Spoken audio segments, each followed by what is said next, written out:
नमस्कार। आप देखना शुरू कर चुके हैं जीनियस विद्यार्थी यूट्यूब चैनल मेरे यानी आरजे के साथ।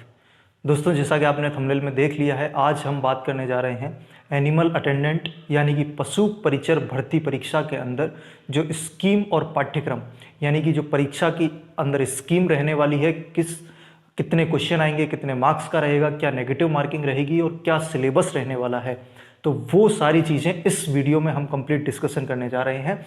तो वीडियो के लास्ट तक जरूर बने रहिएगा, तभी आपको इस वीडियो से आउटपुट मिल पाएगा। तो वीडियो को स्टार्ट कर लेते हैं। दोस्तों, सबसे पहले हम बात करें स्कीम की, तो एग्ज़ाम स्कीम ये है कि आपको 150 क्वेश्चन मिलने वाले हैं और 150 नंबर के ये क्वेश्चन रहेंगे। यानी कि हम ये कह सकते हैं कि हर क्वेश्चन के लिए आपको 1 नंबर मिलेगा। और पहली बार राजस्थान के अंदर ये ऐसा एग्जाम है जिसके अंदर आपको 1/3 नेगेटिव मार्किंग नहीं बल्कि 1/4 नेगेटिव मार्किंग यहाँ पर होने वाली है। यानी कि थोड़ा सा हम ये कह सकते हैं कि नेगेटिव मार्किंग में हमें थोड़ा सा रिलैक्सेशन मिला है कि आपको 1/4 यहाँ पर नेगेटिव मार्किंग देखने को मिलने वाली है। चीज़ें क्लियर हो रही होगी। 150 क्वेश्चन आएंगे, 150 नंबर के लिए रहेगा और 1/4 नेगेटिव मार्किंग इसमें रहने वाली है। अब हम बात करते हैं कि सिलेबस क्या रहने वाला है। तो सिलेबस के अंदर आप दोस्तों, इसके अंदर 105 नंबर का रहेगा पार्ट ए और 45 नंबर का रहेगा पार्ट बी। पार्ट ए के अंदर आपको राजस्थान जीके, करंट अफेयर्स और उसके अंदर जनरल साइंस और गणित पूछी जानी है। और पार्ट बी के अंदर आपको पशुओं से रिलेटेड जो भी चीज़ें रहेगी वो आपको यहाँ पर पूछे जाने हैं। तो वो सारे हर टॉपिक डिटेल में दे रखा है। पार्ट ए में आपसे बताया गया है कि जनरल साइंस, मैथ्स, सामाजिक अध्ययन, भूगोल, इतिहास, राजस्थान कला संस्कृति, समसामयिक विषय, इस तरीके से सिलेबस के अंदर लिखा गया है। लेकिन पर्टिकुलर टॉपिक नहीं दिए हैं पार्ट ए में।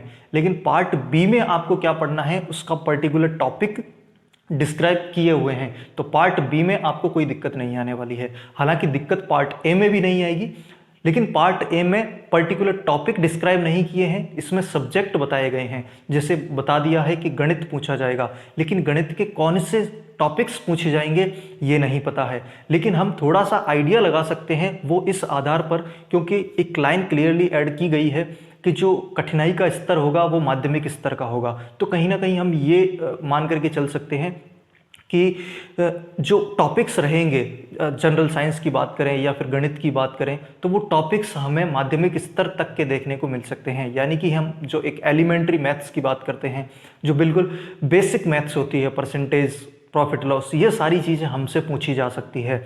और जनरल साइंस का मतलब भी बिल्कुल जनरल साइंस ही हम लेकर के चलेंगे, क्योंकि एग्ज़ाम का लेवल उतना ऊपर नहीं है। लेवल 1 की जॉब है, तो उस हिसाब से हमें सिलेबस को लेकर के चलना रहेगा। और बात रही बाकी सब्जेक्ट्स की, तो हिस्ट्री, कल्चर और ज्योग्राफी और सामाजिक अध्ययन, तो ये सारी चीज़ें आप हर एग्ज़ाम के लिए पढ़ रहे हैं। थोड़ा सा डीप में पढ़ करके भी चलेंगे तो कोई यहाँ पर इश्यू आने वाला है नहीं, क्योंकि आपने हर एग्ज़ाम के लिए पढ़ी है। तो यहाँ पर थोड़ा सा डीपनेस का कोई दिक्कत आपको आने वाला नहीं है। अगर थोड़ा सा आप महसूस करेंगे तो वो कहीं ना कहीं महसूस कर सकते हैं जनरल साइंस में और मैथ्स में कि किन किन टॉपिक्स को लेकर के चलें।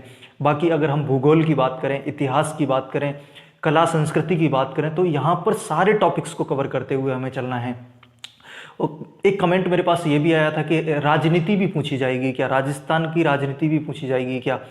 तो यहाँ पर सामाजिक अध्ययन लिखा हुआ है, तो मुझे लगता है कि पॉलिटी के भी क्वेश्चन यहाँ पर हमसे पूछे जा सकते हैं। तो पॉलिटी को भी थोड़ा सा आपने ध्यान में रखते हुए चलना है। हमने क्या बात करी, सिलेबस की बात करी, हमने स्कीम की बात करी, नेगेटिव मार्किंग की बात करी, तो ये सारी चीज़ें हमने डिस्कस कर ली है। अब हम, अगर आपको ये लगता है कि इन सब्जेक्ट्स को, किस टॉपिक को कौन सी बुक से प्रेफर करें, कौन सी बुक से लेकर के चलें, तो वो भी हम अगली नेक्स्ट वीडियो में डिस्कस कर लेंगे कि अगर आपको मैथ्स पढ़नी है तो कहाँ से आप कर सकते हैं, जनरल साइंस कहाँ से कवर कर सकते हैं, सामाजिक अध्ययन के लिए आपके लिए क्या बेस्ट रहेगा, हिस्ट्री, पॉलिटी, ज्योग्राफी, जो भी सारी चीज़ें रहेगी बुक के लिए हम अलग से एक सेपरेट वीडियो बना लेंगे। तो इस वीडियो में हमने सारी चीज़ें डिस्कस कर ली है। और पार्ट बी जो है उसका 30% वेटेज है, पार्ट ए का आपका 70% वेटेज है। पार्ट ए को आप हर एग्ज़ाम के लिए पढ़ रहे हैं, आपने सीईटी दिया होगा या फिर आज से पहले कोई भी एग्ज़ाम दिया होगा, या फिर आप बिल्कुल फ्रेशर हैं, आपका ये पहला एग्ज़ाम होने वाला है, तो भी दोस्त ये तय समझ लीजिए कि राजस्थान के अंदर अगर आप एग्ज़ाम देने जाएंगे तो आपको पार्ट ए वाला सिलेबस कंप्लीटली आपको हर एग्ज़ाम में देखने को मिलने वाला है। राजस्थान हिस्ट्री, कल्चर, ज्योग्राफी, ये सारी चीज़ें आपको राजस्थान के हर एग्ज़ाम में देखने को मिलेगी। तो इसको पार्ट ए को जो 70% वेटेज रखता है उसको आपको थोड़ा सा ध्यान से कवर करते हुए चलना है। और अभी हम बात कर रहे हैं कि एग्ज़ाम फॉर्म स्टार्ट हो चुके हैं। एग्ज़ाम फॉर्म 19 जनवरी से स्टार्ट हो चुके हैं और 17 फरवरी तक चलेंगे। तो बिना लास्ट डेट के पास आए आप अभी से अपना फॉर्म भर दीजिए। और जिन लोगों का टारगेट है कि मुझे यार 2024 में या आसपास कहीं ना कहीं यहीं पर 2024 में ही गवर्नमेंट जॉब में ज्वाइनिंग ले लेनी है, तो आप दोस्त थोड़ा सा इस एग्ज़ाम को पर फोकस कर लीजिए, क्योंकि ये एग्ज़ाम मुझे लगता है कि मई की टेंटेटिव डेट दे रखी है, तो मई में हो जाएगा। मई में अगर जो एग्जैक्ट डेट आएगी हो सकता है जून जुलाई की आ जाए, लेकिन ये एग्ज़ाम जून जुलाई के आसपास कंप्लीट हो जाना है।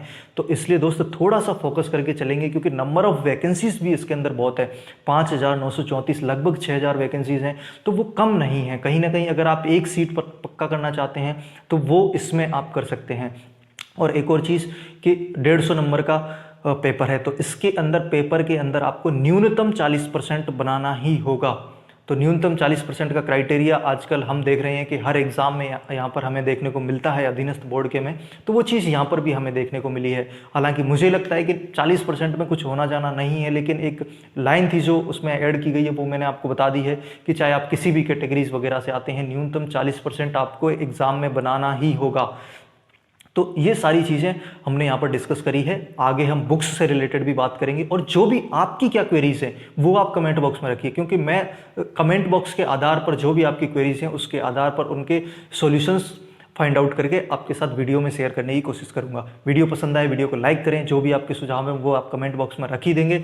इस वीडियो को अपने दोस्तों में, स्टडी ग्रुप्स में, जहाँ पर भी जो लोग भी आपके संगी साथी पशु परिचर, एनिमल अटेंडेंट एग्जाम के लिए तैयारी कर रहे हैं, तो उनके साथ ये वीडियो शेयर कर सकते हैं। चैनल पर नए मेहमान हो तो चैनल को दोस्त सब्सक्राइब जरूर करके जाइएगा, बेल आइकन को भी ऑन कर दीजिए, क्योंकि इससे रिलेटेड जब भी वीडियो आएगी आपको नोटिफिकेशन मिल जाएगा। मैं मिलता हूँ आपसे अगली वीडियो में। Thank you so much.